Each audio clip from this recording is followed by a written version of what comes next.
Sunday the 21st. I guess we'll start outside since it's fairly decent out.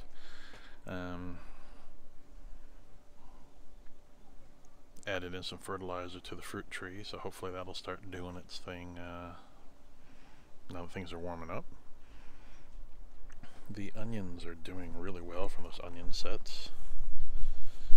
You still see a little bit of browning from how they were, but I mean they're meant to be onions, but I mean I can have green onions anytime I want at this point.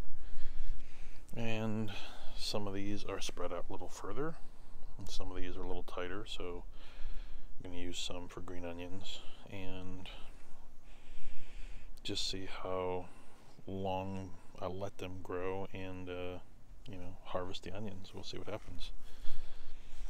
The potatoes are slowly starting to poke out. You gotta figure these were done, 3 weeks ago? So they're starting to poke through. All these were done in the center. That one hasn't popped up yet. This one's just starting to poke up. And then there's a couple in each of these buckets. You can see it's starting to push its way up.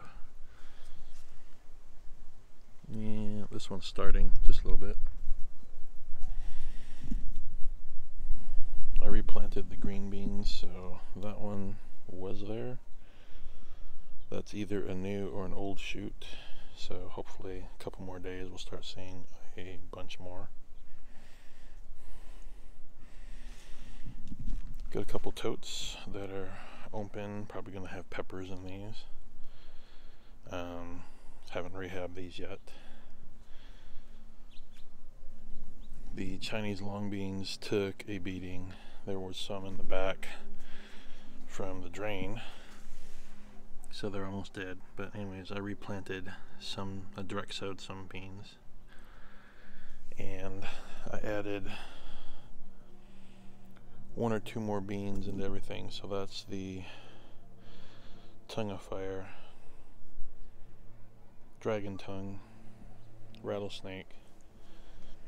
So my makeshift cover worked real well to protect the horrible leak in the drain or whatever that's going on up there.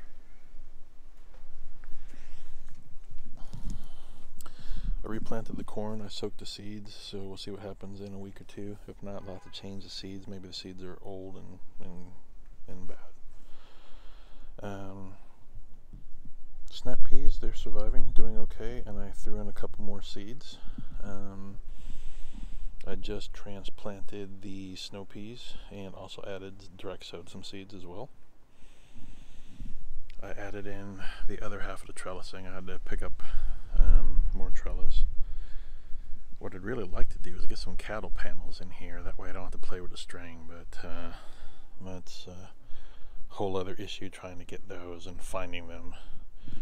Or if I step back, so that's 16 feet, right? So that's 8 feet from post to post, and then from post to post. So you can get a solid 16-foot cattle panel. How am I supposed to get it here?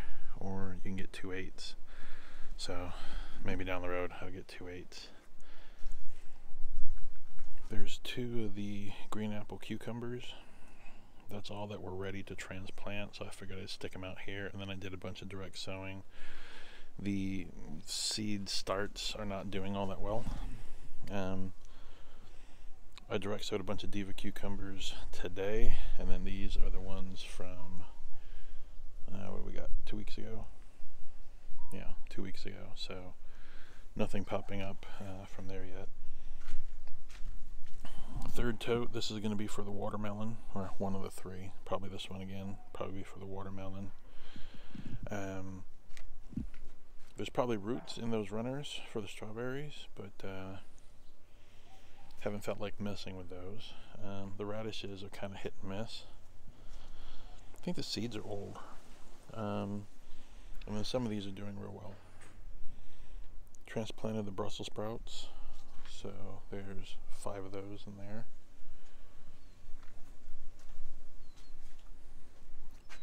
These are the 2 carrots. Carrots are doing okay. And that was the spinach that I replanted, and that's the rapini. So, and that's the green onions that I tried to reseed. There's a bunch of little hairs hanging out up in there.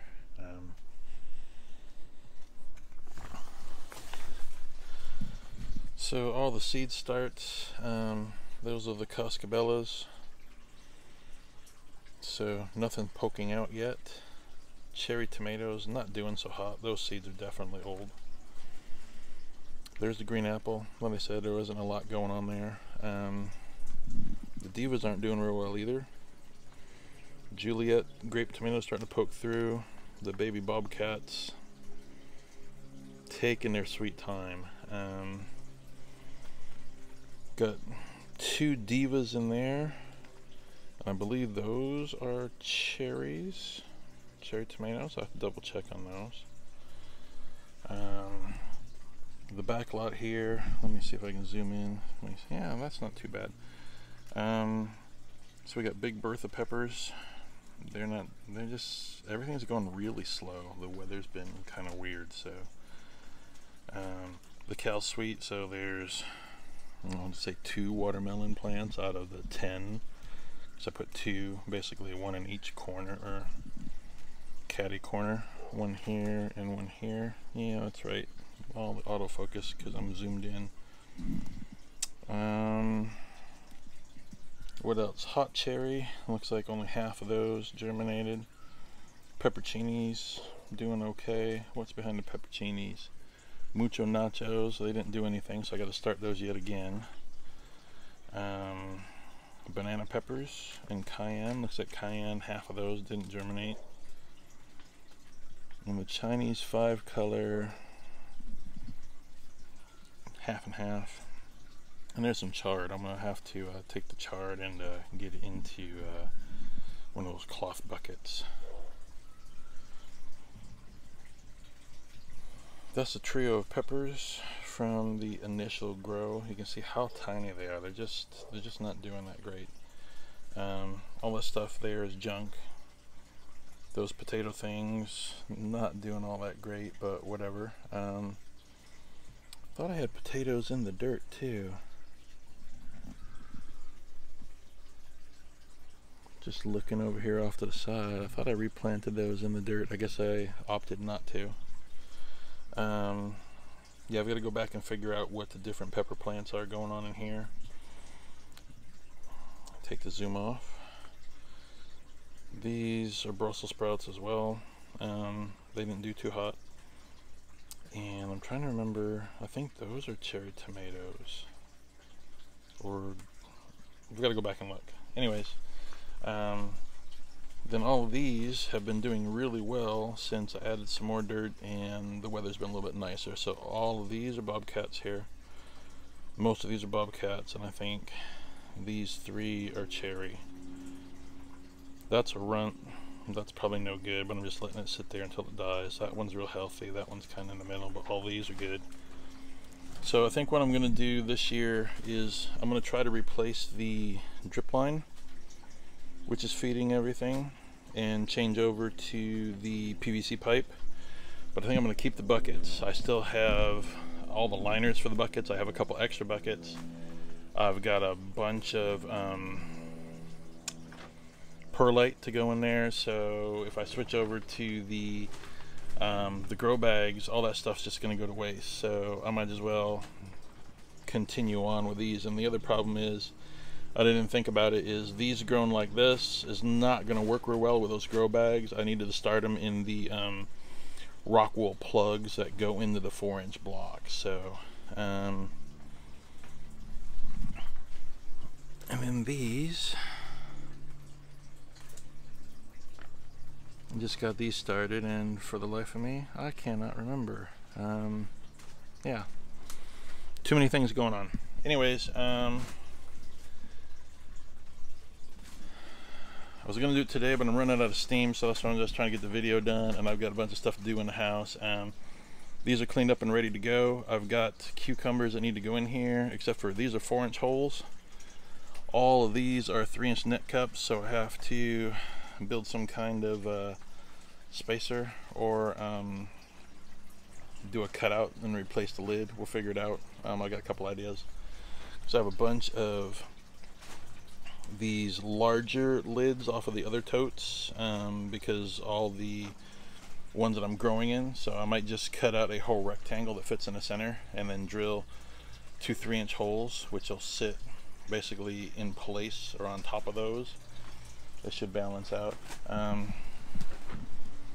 Getting a few little white bugs on the strawberries, so I need to mix up some spray and spray these down. They haven't gone to anything else but the strawberries, but you can see them there, and you can see some of the eggs on the back side of there, so this has got to get sprayed down before it starts becoming a problem. A couple empty holes because I haven't gotten to the strawberries to do their thing, but that one looks a little bit dry. I did drop the water level in some of these, so I might have dropped it too low for some of these smaller plants. This one had a good root system. You can see some of the algae. I really need to cover these holes up to prevent that, but the biggest thing is this lettuce is just going crazy. I had to pick off a few leaves that kind of dried out from the heat. These are good 12-14 inches. And then look at the Swiss chard from last week to this week. The smaller ones are starting to catch up, but this is a monster. Leaves are really healthy. They're a little wilty because of the heat. It's about 95 in here, so some days are a little perkier than others. The cilantro is starting to take off. Look at those. Those are some pretty big cilantro leaves. So yeah, I've been trying to eat a little bit of the lettuce and kind of go at it. The bok choys I left over there, they're starting to, you can see a little nub in the center there. That was just an experiment. That's probably what those are. I'm guessing these were some bok choys and some leaf lettuce to replace the ones that I already cut. And then this is, I forgot what version of romaine this is, but these romaine heads, they're nice and tight, firm. There's 4 of these in here. I mean, you get a yellow leaf just because it hides underneath, but so these are rocking. These really healthy. Strawberry plants, like this one's not doing bad. I think this one's got a big fat root system going on there. And then these cucumbers, these things are ready to go. Massive root system underneath. It's just ridiculous. I'm gonna have to be careful when I take it out. The root system's so thick in there. So I've got 2 of those that are ready to go. I'm thinking, although I want to put both of those monsters in the 12-gallon totes, I kind of want to put, because if they're so healthy, I want to put one of them in a 55-gallon drum. So we'll see what happens. Just kind of trying to figure it out. If I do the 55-gallon drum, it's got to go outside. There's just no room in here. These with the 12 gallons, I could technically lift that up. It'd be a little heavy, but obviously, you know, once it gets a little bit low, then you can pick it up and move them. But once I get these bobcats in the containers, that's going to take up like this whole side. And then at some point I need to stop and leave room, basically the back row, and 1 or 2 buckets on each side for pepper plants, because I'll get the shade cloth that goes over top, so the tomatoes really don't like the extreme heat. The peppers will handle it well. So I just need to, you know, plan for all of that. And then I'm not sure how long I'm going to continue doing this. Obviously another couple of months, but this also takes up some of the space at the bottom. Technically I could start some buckets underneath, but then I'd have to disassemble this, or at minimum take out all the plumbing and the tubes, maybe leave the 2x4 structure there. It'd kind of be a pain to walk around it, but instead of tearing it apart, putting it back together, it technically can sit in here and just take all of the fence posts and the plumbing out, and then the buckets can just sit in there. We'll see. Other than that, that's all the updates this week, and hopefully when I go to do this, I'll try to film how does the one lady over Sutton Days goes, I want to take you along, or Daniel over at Arms Family Homestead, I want to take you along to what we're doing today. So maybe I'll try to grab some video of that and throw it in there. We'll see. Other than that, that's it for this week.